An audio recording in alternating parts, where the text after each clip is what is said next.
আমার আগের স্বামীর বাড়ি তো দেখছি ভালো ছিল, দালান বাড়ি ছিল। বলেন কি? আমি তো দেখছি মস্ত বড় ভুল করে ফেলাচ্ছি তোমার মতন ফকিরকে বিয়ে করে। এই তুই এখনো রান্না বান্না করিসনি, শুয়ে থেকে কি করিস রে? তোমার এসব কথা বলতে লজ্জা করে না? তুমি কি একটা বাজার হাট করে দিয়েছো? আমি রান্না বান্না করবোটা কোত্থেকে? এক সপ্তাহ আগে বাজার করে দিলাম না? ওই বাজার গালা কি করলি? সব খাইয়ে শেষ করে দিয়েছিস। বলেন কি? তোমার কথা শুনে মনে হচ্ছে আমি সবকিছু একলা খাই লিয়েছি। তুমি মনে হয় কিছুই খাওনি, সবকিছু মনে হয় আমি একলাই খাইছি। তুই খাইছিস, আমিও খাইছি, সবকিছুই ঠিক আছে, তাই বলে কি এক সপ্তাহতেই সবকিছু শেষ হয়ে যাবে?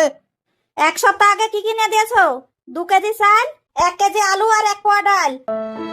আজ 2 দিন হলো সবকিছু শেষ হয়ে গেছে। কালকে কোনো রকম ডাল ভাত রান্না করেছি, আজকে আমি কিভাবে রান্না করব কোনো কিছু না থাকলে? খালি আমার মুখের দিক চায় থাকিস কেন? তোর বাপ মা আছে না? তোর বাপ মায়ের কাছ থেকে নিয়ে আসবি। শুনো, বাজে কথা বলবা না। আমার বাপ মা খাওয়ানোর লাগে কি তোমার সাথে বিয়ে দিয়েছে নাকি? তোর বাপ মা আমাকে কি দিয়েছে রে যে তুই এত বড় বড় কথা বলছিস? আমার বাপ মা কি দেয়নি? সোনা দানা গয়না কাটি যা চাইছো তাই দিয়েছে। আর তুমি করেছো কি? কুড়িয়ার মতন ঘরে বসে থেকে সব গালা বিক্রি করে করে খাইছো, আবার বলছো কিছু দেয়নি। লজ্জা করে না তোমার?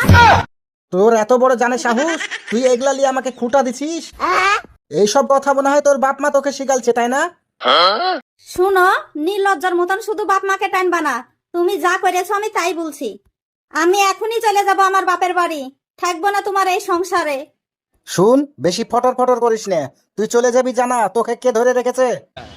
আর একটা কথা তুই মনে রাখিস, তুই চলে যাবি আর অমনি আমি ফচাক করে আর একটা বিয়ে করে নেবো। তুমি যেরকম লোক, তোমার মতন লোককে কোন বান্দির বিটি বিয়ে করবে গো? তুই কি মনে করেছিস রে আমাকে?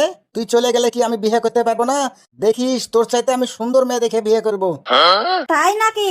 ঠিক আছে, আমিও দেখবো তুমি কোন বান্দির বিটিকে এই বাড়িতে বিয়ে করে নিয়ে আসো। তবে হ্যাঁ, আমি আর একটা কথা ভুলে যাচ্ছি। তুমি যদি বিয়ে করতেও পারো তবে শান্তি পাবা না। থাকো, চলে গেলাম আমি তোমার এই সংসার থেকে।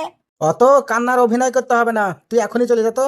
শুন বন্ধু, সবকিছুই তো করলি, এবার একটু আমার বাসর ঘরটা সাজিয়ে দে। তোর কথা শুনে মনে হচ্ছে তুই প্রথম বিয়ে করছিস। এই দ্বিতীয় বিয়েতে কোনোদিন কেউ বাসর ঘর সাজায় নাকি রে?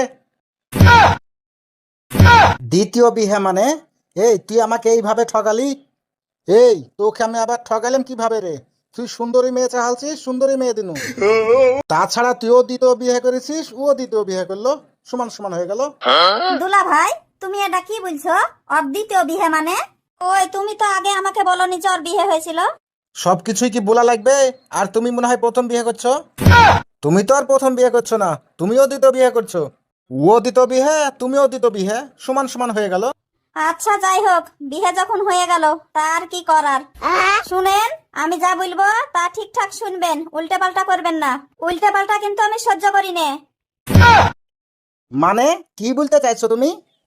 মানে বুঝতে পারেননি? সংসারে যা যা লাগবে সব ঠিকঠাক এনে দিবেন। কোনো কিছু কমতি হলে আমি কিন্তু সহ্য করব না। আর একটা কথা বলেন, আমার ওই সতীন আছে না চলে গেছে? রাগ করে বাপের বাড়ি চলে গেছে। এটা আপনার বাড়ি? বাড়ি তো দেখে মনে হচ্ছে কুড়িয়ে ঘর। শোনো, এসব বাড়িতে আমার পক্ষে থাকা সম্ভব না। আমার আগের স্বামীর বাড়ি তো দেখছি ভালো ছিল, দালান বাড়ি ছিল। বলেন কি? আমি তো দেখছি মস্ত বড় ভুল করে ফেলাচ্ছি তোমার মতন ফকিরকে বিয়ে করে। দেখো, আমি তো গরিব মানুষ, আমার পক্ষে দালান বাড়ি করা সম্ভব না। তুমি একটু মানিয়ে নিয়ে চলো। জীবনে মনে হচ্ছে মস্ত বড় ভুল করে ফেললাম। প্রথম স্বামীকে ঠগানো আমার একদমই উচিত হয়নি। আমি তো দেখছি শান্তিকে বিদায় করে অশান্তিকে অলিঙ্গন করলাম, জানি না আমার কপালে কি আছে।